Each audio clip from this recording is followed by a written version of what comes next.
Have you ever imagined being left behind when everyone else gets transported to a fantasy world? That's exactly what happens in Classmate wa Isekai de Yuusha ni Natta kedo.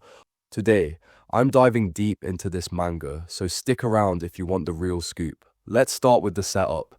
The main character, Iori Shu, is a transfer student who's just started to settle into his new class.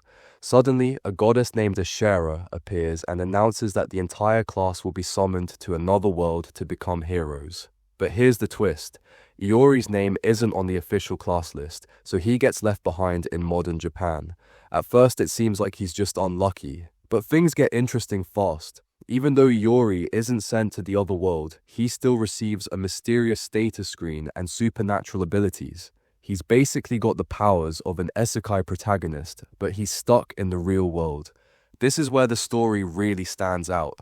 Instead of fighting monsters or saving kingdoms, Iori has to figure out how to use his powers in everyday life. The manga does a great job showing how weird and isolating this would feel. Now, let's talk about some of the best moments that really hooked me. Early on, Iori tests his new skills and realizes he can heal injuries and boost his physical abilities. But using these powers doesn't go unnoticed. Soon, shady organizations and even the government start to take an interest in him. One of the most suspenseful scenes is when Iori is almost kidnapped by a mysterious group that wants to exploit his abilities. This adds a real sense of danger and keeps the story moving.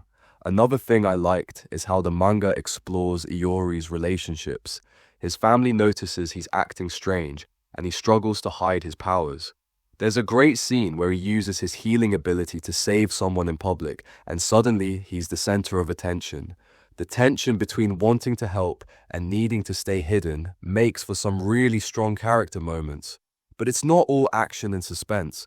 The manga also takes time to show Iori's loneliness and frustration. He can see news about his classmates becoming heroes in the other world, but he's stuck dealing with real-world problems.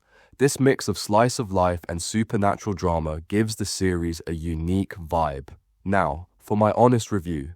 The biggest strength of this manga is its fresh take on the isekai genre. Instead of following the usual hero's journey, we get to see what it's like for the one person left behind. Iori is a relatable protagonist. He's not overpowered, and he makes mistakes. The story balances action, suspense, and emotional moments really well. If I had to point out a weakness, I'd say the pacing can be slow in some chapters, especially when it focuses on daily life. Some side characters could also use more development, but overall, the story keeps things interesting with new threats and plot twists. Should you read it? If you're bored of typical isekai stories and want something that mixes real-world problems with supernatural powers, this manga is definitely worth your time. It's got tension, emotion, and enough surprises to keep you hooked. Let me know what you think in the comments. Would you want to be left behind with powers, or would you rather go to the fantasy world? Don't forget to like and subscribe for more manga reviews.